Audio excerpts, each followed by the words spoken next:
Agradecido con la Clínica Psicológica de la Universidad Diego Portales por invitarme a impartir un curso de actualización sobre los aportes del psicoanálisis vincular a la clínica con parejas y familias en tiempos de pandemia. La actividad se realizará desde el 1 de octubre hasta el 19 de noviembre, durante 8 sesiones de 2 horas de duración cada una. El curso se impartirá a través de Zoom, así que podrán participar personas que no se encuentren en Chile. Pueden participar estudiantes de pregrado de los últimos años de psicología, por supuesto psicólogos y profesionales de las áreas afines a la salud mental que estén interesados en el trabajo psicoanalítico con parejas y familia. Para mayor información pueden escribir a extensión.clinicapsicológica@mail.udp.cl. Los espero. En el mes anterior de La Palabra y el Vínculo, estuvimos hablando sobre el malestar sobrante entre la utopía y el desencanto.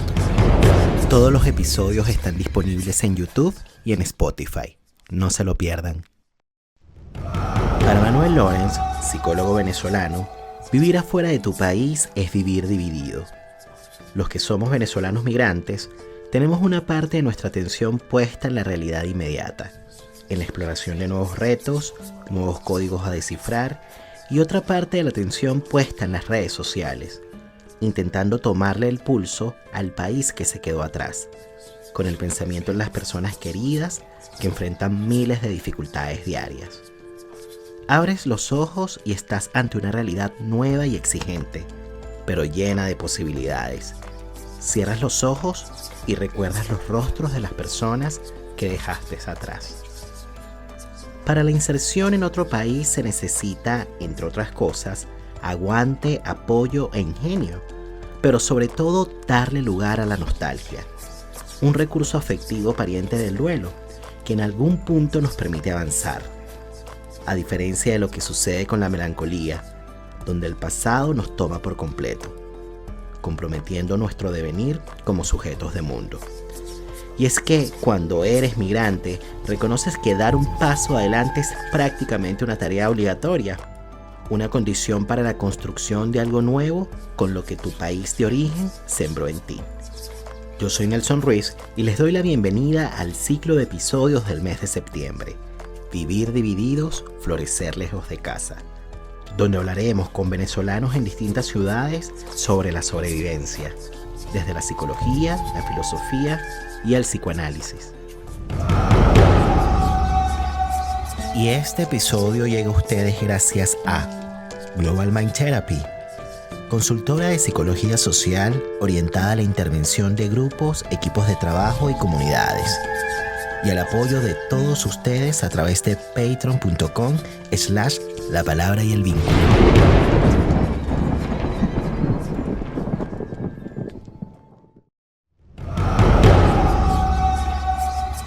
La palabra para traer recuerdos y volver donde fuimos felices. La palabra para nombrar el sufrimiento y no enfermarnos. La palabra para encontrar socorro en momentos de angustia. La palabra para compartir las emociones y saber que no estamos solos.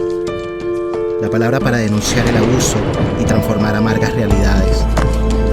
La palabra para reconocer el error y hacernos cargo de lo que decimos. La palabra para reconocernos como similares en las diferencias. La palabra para nombrar el amor y hacerlo efectivo en el vínculo.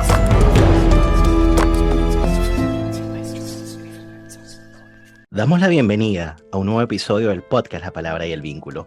Hoy nos encontramos con Carlos Raskin.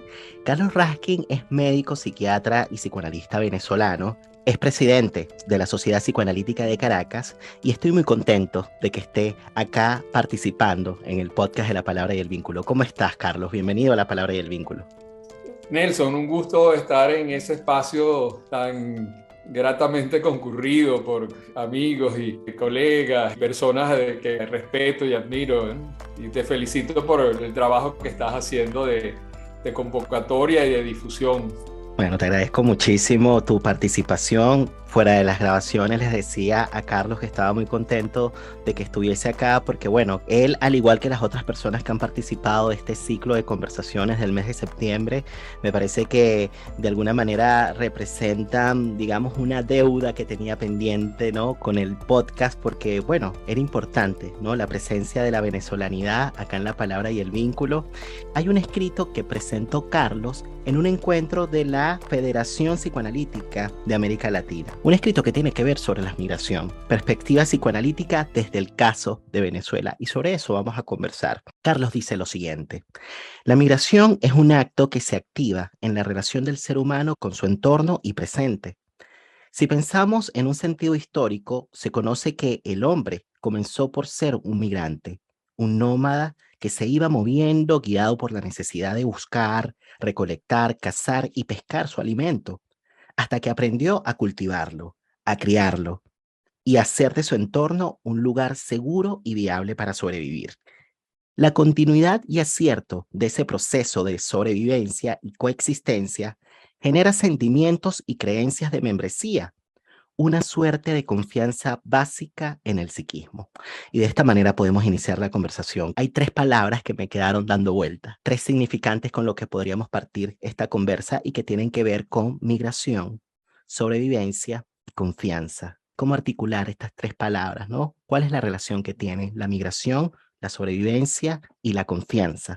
A mí me hizo sentido comenzar diciendo que la migración es casi la inclinación vital del ser humano, que es moverse, que es crecer, que es explorar, que es ampliar sus horizontes, sus escenarios, etcétera, ¿no? Después hablamos de esas migraciones que sí son como forzadas por acontecimientos apremiantes, amenazantes, indeseados, peligrosos, etcétera, ¿no? Pero que efectivamente llevan al desarrollo, que llevan a desarrollar fórmulas de sobrevivencia. Entonces ahí viene el asunto de la sobrevivencia, ¿no? Puede ser la sobrevivencia crítica como situaciones desesperadas como los balseros, ¿no? Es una cosa alocada, desesperada, etcétera, pero con la esperanza y la ilusión de que sea un riesgo salvador, ¿no? Y ahí empieza cosas que son sumamente del ser humano, que es el enriquecimiento del trabajo y del esfuerzo sumado de los miembros de la horda, de los miembros del vecindario, de la familia, van generando novedades para un mejor vivir. Ahora, esto que acabas de decir, lo de la horda, cuando dices horda, ¿a qué te refieres, no? Como para que las personas que nos están escuchando más o menos sigan el planteamiento. Y de qué forma relacionarlo con el asunto de la confianza, porque justamente el tema de la sobrevivencia marca una diferencia importante de lo que significa existir. No es lo mismo sobrevivir que existir, que hacerse una vida. Y para existir, para hacerse una vida, parece que la confianza es importante. Me parece que tiene un lugar fundamental. Y cuando hablas de horda, me suena una cuestión bastante primitiva y que eventualmente, de alguna forma, quizás retorna, por llamarlo de alguna manera, en aquellos que han tenido la vivencia de la migración forzada, porque efectivamente no es lo mismo hablar de migración, digamos, por elección, por deseo, que exiliar, por ejemplo, con la esperanza de un mejor porvenir, para ponerlo en palabras bonitas, porque claramente detrás de todo eso lo que está, digamos, es el apremio o no de la vida, pero ni siquiera de la vida, sino de la subsistencia. Entonces, me parece muy interesante que hayas traído la palabra horda, porque me hace pensar en cuestiones que son bastante primitivas y de cómo eso primitivo, ¿no? Que nos atraviesa a todos, se actualiza, retorna en situaciones tan críticas como estas, ¿no? Cuando hablamos de una migración forzada. Sí, la horda se refiere generalmente al grupo humano totalmente prehistórico, arcaico, básico, ¿no? Incluso se podría hasta pensar en los homínidos, ¿no? Esa Mm. pequeña manada, ese pequeño clan, ¿no? Entonces, que es el hombre en sus ensayos iniciales y también la comunidad temprana, porque entonces en la horda, los antropólogos han estudiado mucho eso, empiezan a desarrollarse fenómenos, productos, digamos, sociales, pero comunitarios nuevos, jerarquías, competencia, pero también, digamos, la solidaridad, intercambio de técnicas, intercambio de costumbres, de modalidades de alimentación y, bueno, y maneras y rituales de celebrar. Esos ensayos iniciales producen entonces luego un sentimiento de membresía que es entonces muy importante como bueno, un salto cualitativo en el desarrollo de la vida, ¿no? Mm. Que es, digamos, la comunidad, ¿no? Claro, que es un poco esto que mencionó, por cierto, Manuel Lawrence, que estuvo también en el ciclo de episodio de este mes de septiembre. Les voy a dejar el episodio o el link para que vayan al episodio acá arriba. Y bueno, justamente con Manuel Lawrence, ese episodio se tituló Conciencia de fracaso y conversábamos justamente acerca de las condiciones que permiten que un migrante pueda de alguna manera sentirse parte de un lugar, ¿no? Ese lugar nuevo al que llega. Y cuando hablas de la membresía, me haces pensar un poquito en eso que conversaba con Manuel, ¿no? Que Manuel decía que, bueno, que para que algo como eso ocurra, ¿no? Esto de tener un lugar, es muy importante que haya una comunidad lo suficientemente buena, ¿no? Que sea capaz de alojar a ese sujeto otro que llega.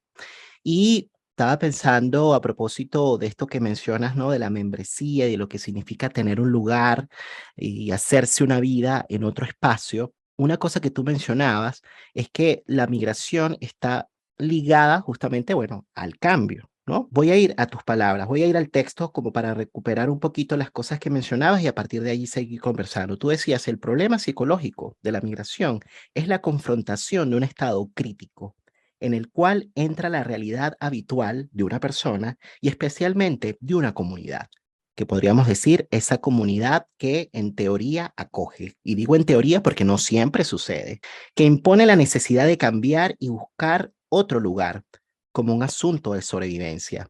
Eso implica separación e incertidumbre, pues la necesidad de cambio es apremiante y generalmente consiste en alejarse de una amenaza de miseria, daño y aún la muerte.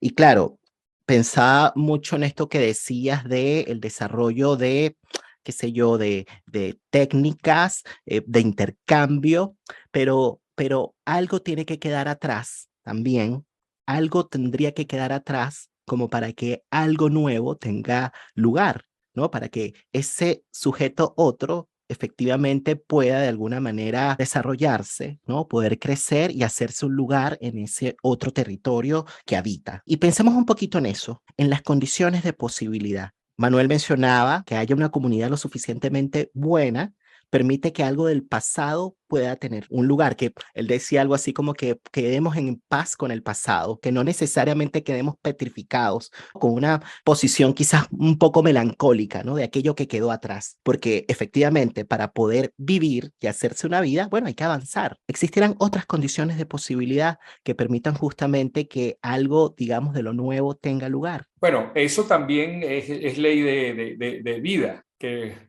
lo empezó a describir Darwin, ¿no? Que es que la vida tiene una inclinación y una predisposición a complejificarse, a desarrollarse, a enriquecerse, a incrementarse. Ahora, también hay regresiones, porque el trance de estas mudanzas es, digamos, qué se puede llevar la gente, ¿no? Cuando uno ve esas fotografías dramáticas de la gente caminando por las carreteras, entonces, qué poquita cosa cabe en una maleta. Y entonces dice, bueno, ¿cómo se va a hacer, no? Claro, pero bueno, el ser humano sí está equipado de un bagaje de experiencias y de conocimientos y de maneras que lleva consigo, que se van a encontrar, porque bueno, ahí viene un poco la universalidad, ¿no? Mm. Porque en esta experiencia de la gente encontrarse con otras personas, con otras comunidades, con otros mundos, con otras lenguas, también va a haber coincidencias y analogías, ¿no? Y es lo que permite pues la integración y bueno, y esa experiencia interesante de esa suerte de mestizaje Mm. En eso, los venezolanos tenemos una experiencia muy positiva, que es, digamos, toda la oleada de migración que recibimos, porque una de las cosas que yo escribo ahí es que los venezolanos hasta hace poco no teníamos mayor tradición de migraciones, salvo migraciones internas, digamos, muy puntuales, ¿no?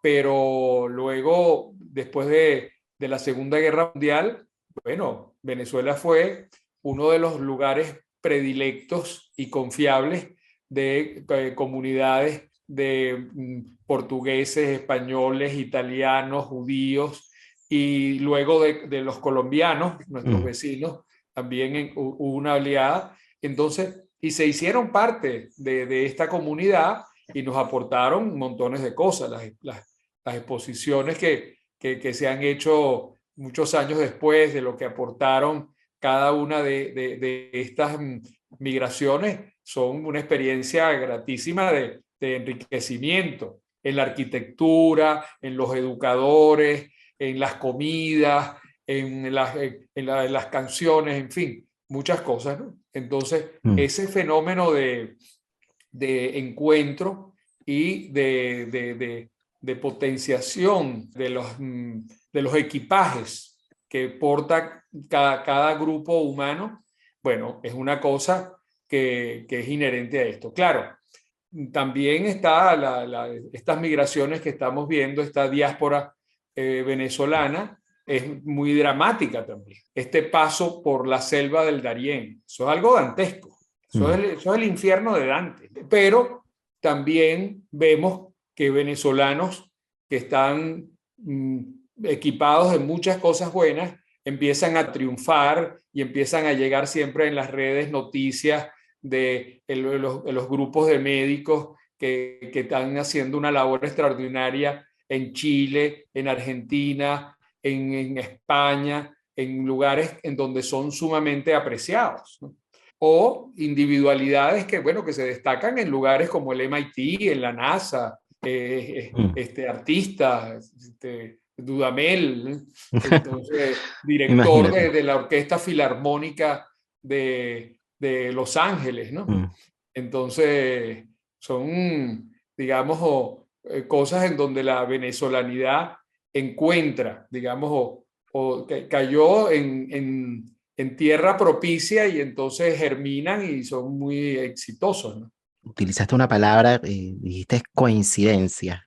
Es una palabra que rescato de esto que mencionabas, ¿no? Porque pienso que es una palabra muy significativa y te voy a comentar por qué, ¿no? Porque tiene que ver con algo que mencionó otro invitado del podcast. Él se llama Roberto Aceituno.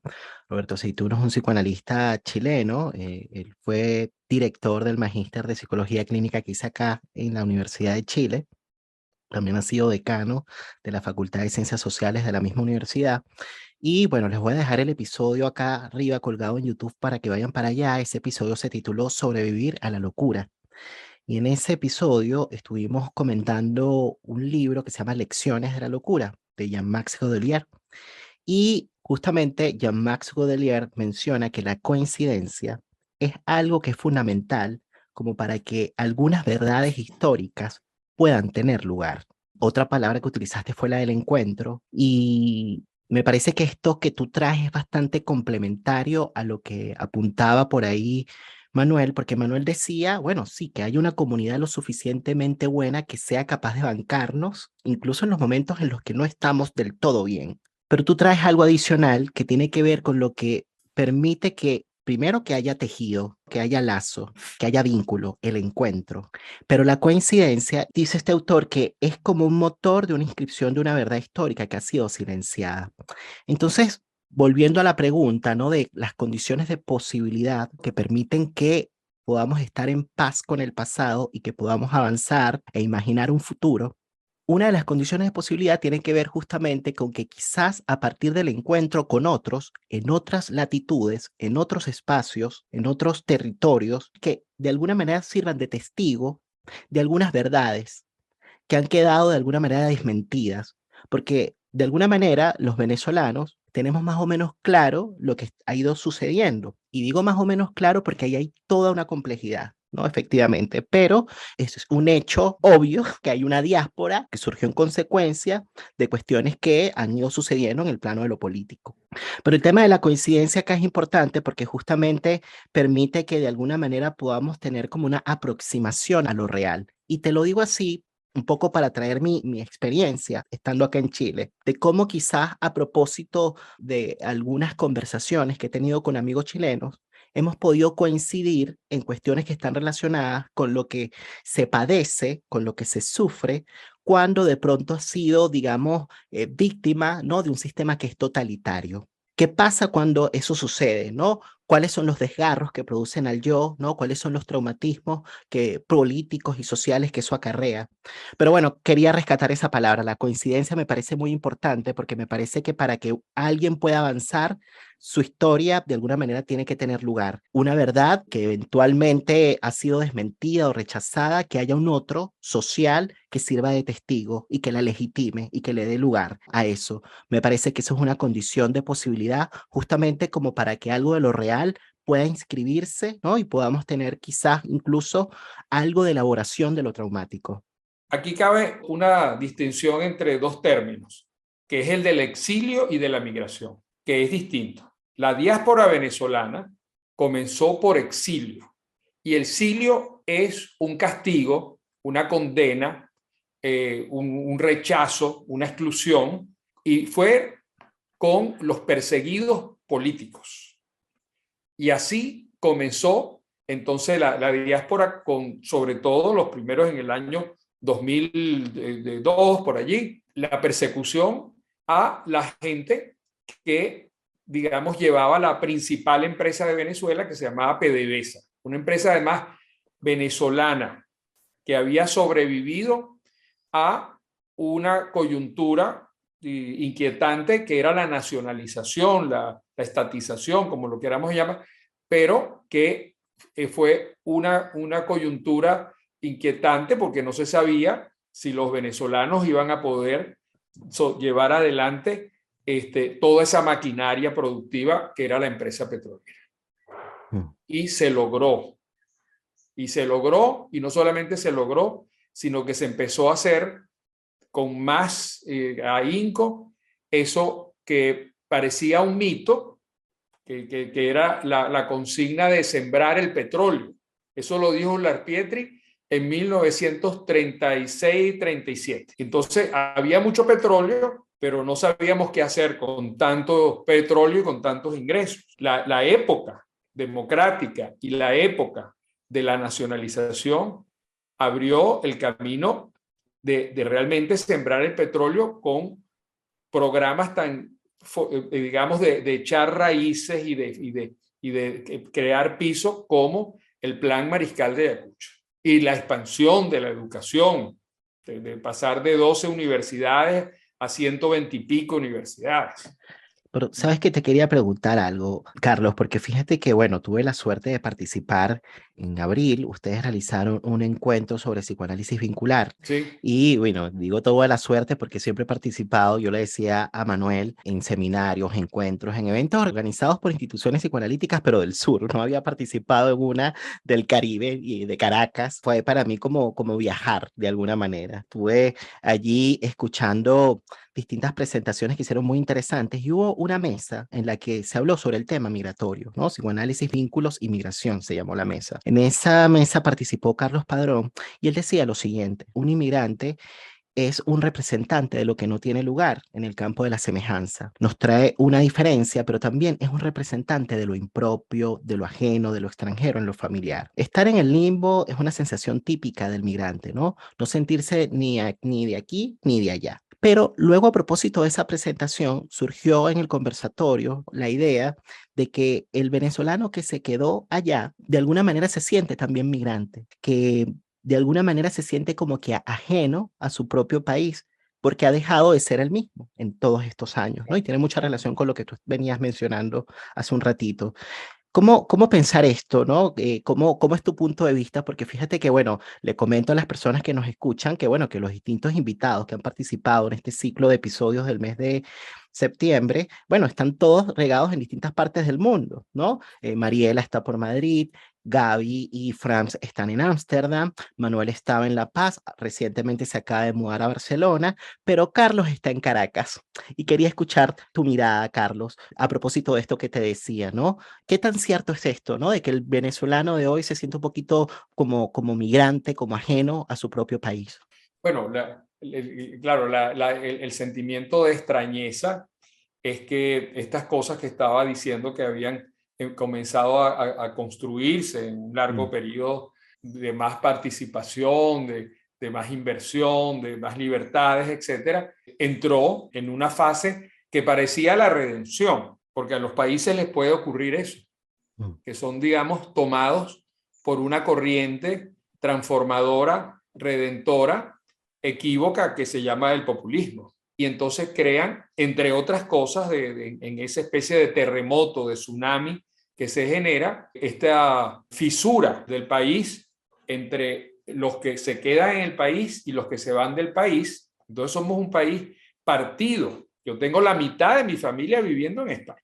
Da gusto verlos que se reúnen. Todo lo que pasaba acá ahora pasa allá. Estoy viendo un poco el backup que tiene esa estampa geométrica de mm, diferentes partículas y ángulos, y se parece a cómo está Venezuela. Está fisurado, está fracturada, está mm, desconcertada, está buscando sentido, ¿no? Ahí tenemos un trauma, ujú. que son las separaciones duras, dolorosas, ¿no? Reconocer y darle las gracias a la vida y a la ciencia de que existen estos recursos tecnológicos. Esto es una cosa, una bendición, porque Mm, eso atenúa las separaciones, mantiene, digamos, una cierta membresía, coherencia, continuidad en esa existencia, porque el ser humano es una colmena, mm. es un comunitario, un ser humano. A nadie le gusta vivir solo.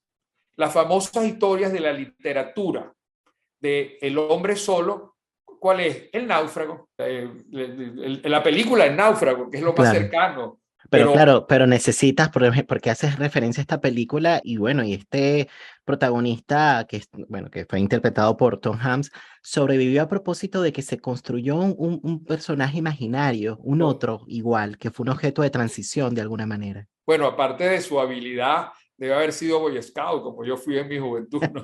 Entonces, pero lo sostuvo dos cosas. Una suerte de fe, porque inventó, perdón, ese dios que era la pelota Wilson, Claro. y su novia, que era su Mm, novia. Bueno, pero él lo dieron por perdido, él pasó 4 años allá. mm, Entonces, pero lo sostuvo el deseo de recobrar un vínculo. Tú que estabas mencionando a Janine Puyé, la mm, psicología, psicoanálisis de lo vincular. Eso es ujú. así, eso es una cuestión principal y es un alivio, es un atenuante que existan todos estos chats, exista WhatsApp, existan el Zoom, etcétera, porque entonces para los efectos se sufre tanto de soledad en esta esquina, pero también por allá. Yo me admiro de los enormes esfuerzos que hacen, sobre todo los que están afuera, en mantenerse presentes y activos en chat que los vinculan con gente que está por allá también, pero uno está en Miami y el otro está en Wisconsin, ¿no?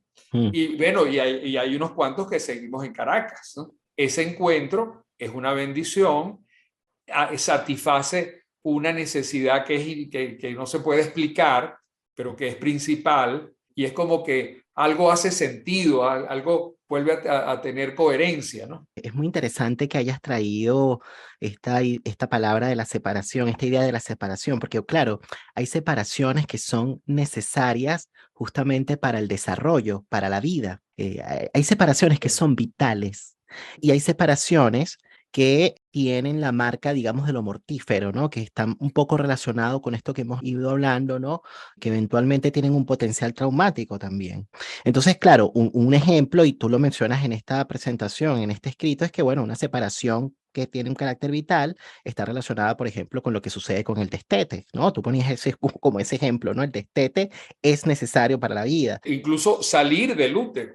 Inclu Hubo psicoanalistas que le dieron a ese trance una importancia y que crea un trauma también universal, que es el trauma del Trauma de nacimiento, nacimiento, del claro. cual no sabemos, nadie tiene memoria de eso, pero se puede suponer que ese tránsito de entrar en ese mundo paradisíaco uterino a salir a la vida exterior, a tener que respirar, llorar, comer, aprender a moverse, es un pasaje súper crítico, ¿no? De hecho, en medicina por eso existen los obstetras, ¿no? Para que eso ocurra, sea un buen nacer, ¿no? El otro gran paso de separación es el que tú estás diciendo, que es el destete, hasta que llega a un tema que a mí me interesa mucho, que es la salida de la casa. En inglés suena como más sonoro, que es el living home.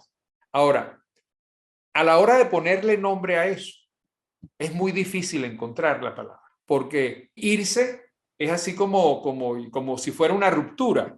No es aconsejable que ese paso tenga el carácter de una ruptura, pero a veces ocurre que un hijo o una hija se va de la casa tirando la puerta, o se va por la puerta de atrás, o se va y no se ha ido y está en ese ping-pong, en fin, ¿no? Yo he encontrado una palabra que es la que me hace sentido para esto y que tiene que ver con lo que es un deslinde. Bueno, aquí hay un mundo del cual yo vengo y aquí hay otro mundo que es el mundo nuevo donde yo me debo desarrollar y debo crear. Y entonces convivir con los dos. Antes todo ocurría acá. La gente se graduaba acá. La gente hacía la primera comunión acá. La gente celebraba el Día del Padre, de la Madre, Navidad, vacaciones. Casi todo ocurría acá. Se casaba, se graduaba, todo eso. Ahora no. Ahora No, buena parte de eso ocurre por allá y a lo mejor, bueno, van uno o dos o tres o hacen un gran esfuerzo, lo cual es una fiesta valiosísima, que puede haber una sí. reunión donde concurran muchos. O se haga como sucedió en pandemia, ¿no? A través del Zoom. Pero Sí, fíjate que, volviendo a la idea de las separaciones, claro, separaciones que son vitales, que son necesarias, pero efectivamente, ¿no? Hay otro tipo de separaciones que son de otro tipo, que llevan la marca, digamos, de lo traumático. Me parece muy importante que tú hagas esta diferenciación, ¿no? Como que no equiparar una separación a una ruptura, ¿no? No necesariamente, ¿no? Y en estos días, a propósito bueno, de un caso que estaba pensando con mi supervisor, justamente él me decía, bueno, es que las separaciones permiten justamente un desarrollo, es como un estirón mental, de alguna manera, sí, permiten sí, un totalmente. estirón mental. Sí, fíjate que cuando hablábamos del tema del náufrago, me hiciste recordar un episodio, ¿no? Que tuve con Antonia Stafforelli, lo voy a dejar colgado acá, se tituló Los vínculos tienen su tiempo, a veces no son para siempre. Y bueno, volviendo un poquito al inicio, ¿no? De tu escrito, tú decías que, bueno, como que si algo caracteriza la vida es el migrar, es el moverse, ¿no? El irse de un lugar a otro, luego establecerse, hacerse un mundo en ese lugar. Y una de esas cosas justamente mencionábamos con Antonia, cómo darle lugar a lo nuevo, cómo hacerse un mundo, ¿no? Quizás volviendo a la idea de Janine o una de las referencias de Janine Puyet, ¿no? Como que se superponen los mundos. De alguna manera uno trae consigo una historia, independientemente de cómo haya sido esa salida, si es una migración forzada o no, uno trae su historia y eso refiere o remite a tu mundo interno, por llamarlo de alguna manera. Pero al mismo tiempo estás intentando hacerte un lugar en otro mundo, en otro espacio social. Pero eso se superpone. Te quería preguntar, ¿cómo darle lugar a lo nuevo, ¿no? Que propone la migración cuando ésta tiene un componente traumático de base? Para que ocurra, digamos, ese interés y ese involucramiento en lo nuevo y en lo creativo, porque todas esas novedades son una experiencia, son un acto creativo. Pero para que haya eso, es importante ver lo del duelo, porque todo esto que estamos hablando tiene una vivencia y un asunto de duelo. Estamos hablando de pérdida. El que migra, el que se separa, digamos, confronta una lista de pérdidas, ¿no? Entonces, el duelo tiene dos implicaciones. Una es el dolor, que es importante reconocerlo, ¿no? Porque la gente puede negarlo y puede aturdirse, fiesta, droga, workaholic, etcétera, ¿no? Entonces, es importante que sepa que eso duele. Y el duelo tiene su magnitud, tiene su sentido y tiene su tiempo. Y entonces viene lo otro que va en paralelo, que es la despedida, aceptar la separación, aceptar la pérdida, bueno, en todas sus acepciones, ¿no? Digamos, de resignación y aceptación de la pérdida. De esto los psicoanalistas y los psicólogos y los terapeutas hablamos mucho, ¿no? El duelo, la pérdida, la despedida. Pero hay una cosa que es muy importante, que no se destaca porque está como en otro plano, que es el sostener, el reconocer lo que está indemne. Eso forma parte del duelo. Y eso es el duelo al fin y al cabo. Ver y aceptar lo que se ha perdido, pero ver lo que está indemne. Lo que está indemne en uno y lo que está indemne en el entorno. Porque eso está lleno de oportunidades.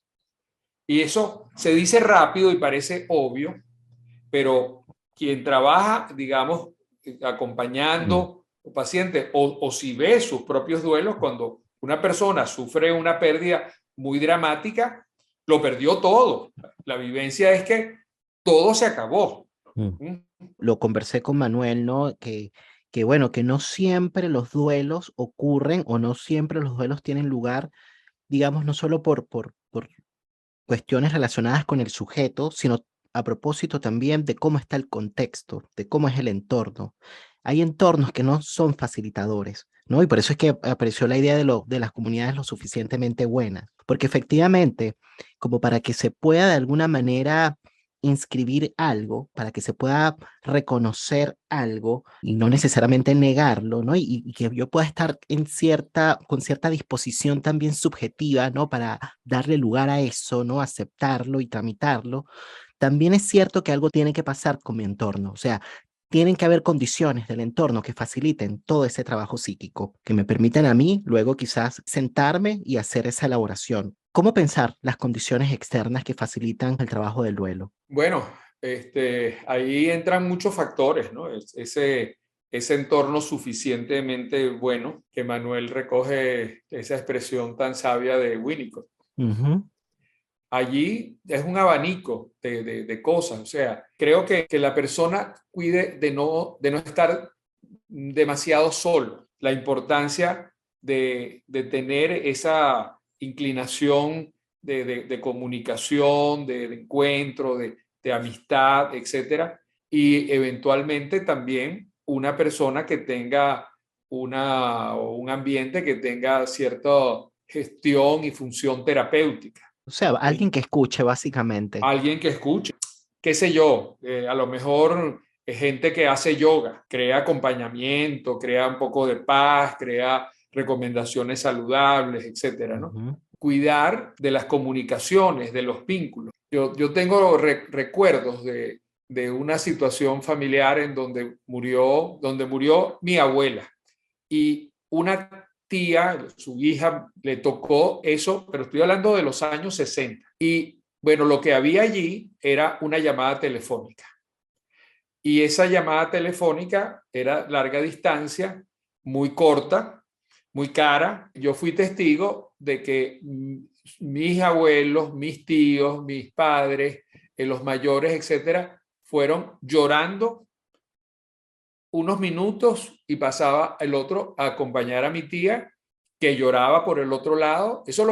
Bueno, yo era un muchacho y después ella cuenta que esa experiencia fue para ella como si hubiera estado aquí en el velorio de su mamá.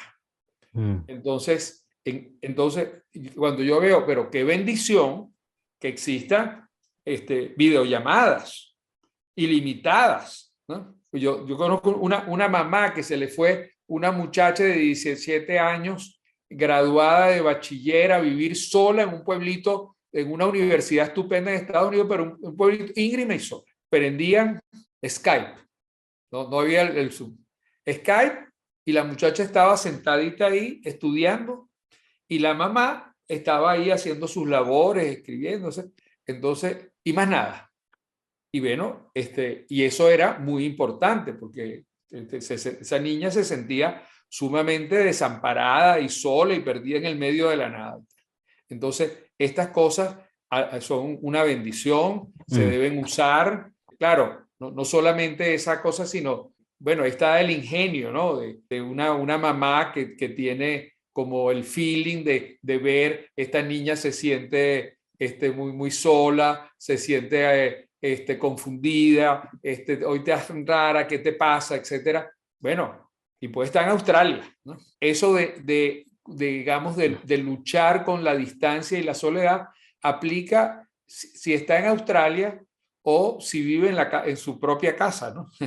No, es Esa, que esto es algo que aplica para cualquier lugar, porque es muy interesante, sabes que, bueno, volviendo un poco a la pregunta, claro, yo te preguntaba por las condiciones de posibilidad, ¿no? Que permiten que algo nuevo pueda tener lugar, ¿no? En la vida de ese migrante que está en otro territorio, a pesar de este historial traumático asociado, digamos, a su exilio, ¿no? O a una salida forzada. Y digo a pesar porque, claro, convive, coexiste, ¿no? Y por eso hablaba del tema de los mundos superpuestos, se superponen estas dos cuestiones, la necesidad de hacerse un lugar en esa nueva sociedad, pero también al mismo tiempo cierta intención o disposición, bueno, de darle un lugar también a lo que fuiste, a tu historia, a tu pasado.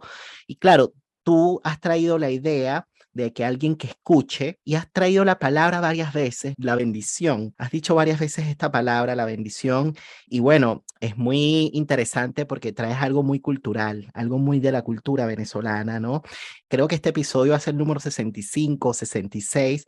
Creo que es la segunda vez que aparece esa palabra en todos los episodios que he tenido con la palabra y el vínculo, sumando las 3 temporadas.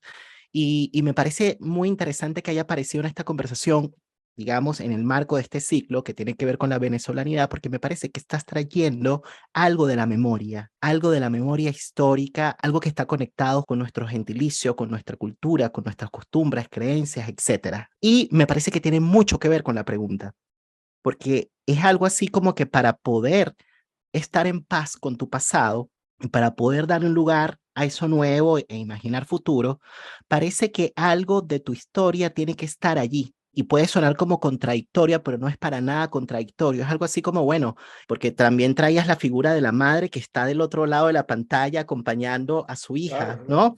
Y decías, bueno, pero para uno poder avanzar, uno de alguna manera necesita sentir que de alguna manera tus otros siguen estando contigo, ¿no? Es algo así como que la continuidad en medio de esta nueva vida que estás teniendo, ¿no? Es muy interesante porque me parece que trae la memoria. Yo creo que es una forma quizás también de estar en paz con el pasado, ¿no? No es un pasado que se queda, digamos, atrás olvidado, es un pasado que te acompaña en palabras como esa que tú acabas de utilizar, como la bendición. Bueno, es un hilo asociativo, no sé cómo te llega esto que acabo de Sí, sí, decir. está bien. No, estoy totalmente de acuerdo. Porque para los que no son psicólogos, el término que trae de Manuel Llorens es referido a la madre. La frase completa es que no existen y no es necesario que las mamás sean perfectas, sino que sean suficientemente buenas. Completando la idea, yo creo que una persona que ha tenido una mamá suficientemente buena se la lleva en el equipaje. Y Mm, aunque esté en Australia, en el lenguaje psicoanalítico, se convierte como en un objeto acompañante interno. exacto. Y está ahí. Y la gente se acuesta y entonces le pide la bendición a su mamá. Y eso le Efectivamente. da paz y le ayuda a dormir bien. Suena Así así es. de simple, pero son palabras que afirman, son Sí, palabras que de alguna manera sostienen, ¿no? Y que tienen mucho que ver con lo que menciona René Caes a propósito de Pierre Lanier del contrato narcisista, que efectivamente hay algo, digamos, mayor que te sí, soporta, que te sostiene, y eso mayor, por supuesto, tiene que ver con tus grupos primarios, con tus grupos de pertenencia social, que finalmente se interiorizan, es tu grupo interno, finalmente. así es. Bueno, Buenísimo. Carlos. Un gran gusto, una gratísima y fluida conversación, temas muy sensibles. Ojalá esto le llegue y les haga cierto sentido a los que lo escuchen. Bueno, y mucho éxito, Nelson, en esta cruzada bueno, de comunicar a la gente. Bueno, yo te agradezco Claro. muchísimo, Carlos, que hayas participado en este episodio de La Palabra y el Vínculo. Fíjense que, bueno, para las personas que están allá en Caracas, las personas que están allá en Venezuela, cada cierto tiempo se realizan cineforos en el Centro Cultural Trasnocho y esta es una actividad que partió hace 18 años y que se ha mantenido en el tiempo. Carlos está al frente, ¿no?, de la coordinación de estos eventos, así que se los recomiendo muchísimo. Allí les vamos a dejar en la caja de descripciones el link de la página web de la Sociedad Psicoanalítica de Caracas para que estén al tanto, ¿no?, de las distintas actividades que realizan y también para que conozcan cuándo van a reunirse para conversar sobre otras películas, que me parece que son eventos o actividades que son muy interesantes de sostener porque me parece que están muy relacionadas con lo que veníamos hablando, ¿no? Lo importante que es, bueno, conservar los espacios de encuentro, de diálogo, de discusión. Eso tiene mucho que ver con hacer cultura y hacer cultura hoy es un modo también de resistencia política. Así que bueno, yo te agradezco mucho, Carlos, no solo por esta conversación, sino también por todos los años entregados al trabajo que has realizado con el psicoanálisis, pero también con esta misma actividad que acabo de mencionar, ¿no? El tema del cineforo, que me parece algo muy valioso. Así que bueno, muchísimas gracias por participar, Carlos, en esta entrevista, en esta conversación, y muchísimas gracias también a las personas que están del otro lado de la pantalla, también a las personas que nos acompañan en Spotify. Si les gustó este contenido, compártanlo con las personas que crean que les pueda interesar, denle suscribir para que estén al tanto de los nuevos episodios que vamos a estrenar para el ciclo de conversaciones del mes de octubre, que se viene buenísimo. Que estén muy bien, que tengan buen fin de semana, cuídense, chao. Chao, chao. Pedir la bendición antes de acostarse, al levantarse, al salir de la casa o cada vez que ves a tus familiares es quizás una de las costumbres más bonitas de los venezolanos. Para los venezolanos, pedir la bendición es un acto de amor, de fe y de respeto. Tiene relación con la humildad, con el reconocimiento de una afiliación, de un linaje. Es tal vez un modo de conservar la memoria, una palabra que entrega cierta sensación de confianza para la vida. Más que una creencia religiosa, es una tradición, cuyo significado consiste en empoderar para prosperar, no solo en las finanzas, sino en cada aspecto de la vida. Una vez que la recibes, la llevas en el corazón. Es tal vez una palabra de consuelo, una palabra que te afirma, un modo de convocar la fuerza que necesitas de tus ancestros para enfrentar el presente y a partir de ahí poder imaginar un futuro. Yo soy Nelson Ruiz y con Carlos Raskin cerramos el ciclo de episodios del mes de septiembre. Vivir divididos, florecer lejos de casa. En el marco de la tercera temporada de La Palabra y el Vínculo.